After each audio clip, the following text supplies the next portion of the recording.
I think there's something magical about a lump of frozen cream smashed in between two discs that really just screams, "Put me in your mouth." We're going to start our ice cream journey with 2 cups of milk and a cup of cream. We're going to keep an eye on our dairy over medium heat as we mix 6 egg yolks with 2/3 cups of sugar. When our dairy comes to a boil, we're going to mix it slowly with our egg and sugar mixture. This is just to temper your little yolkies. Once all of your milky goodness has been added to your little yolkies, then you can move it on to a double boiler.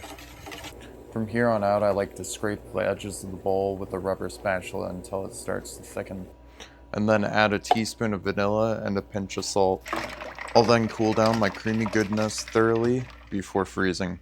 I'm then going to add a pound of strawberries, a quarter cup of sugar, and 1 lemon to a saucepan and cook it for about 10 minutes. As our berry mixture is cooking, we're going to take a teaspoon and a half of gelatin and put it into a small amount of room temperature water. Once our berries are finished cooking, we're going to blend them with the gelatin. The residual heat from the berries should be enough to melt and activate the gelatin. Once blended, let your berries cool and rest overnight. Your berries should be well set, and then you're going to want to blend them again. For the ice cream, I got one of these creamy things, but you can use a ice cream maker if you want. After the ice cream is made, I'm going to spread it out on a cold sheet tray.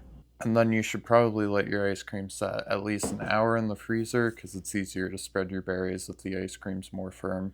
We're then going to let our whole ice cream berry mixture set for a few hours while we make our cookies. Starting off with a whole stick of butter and 50 grams of powdered sugar getting creamed together. We're then going to add 200 grams of flour, 50 grams of almond flour, and a pinch of salt.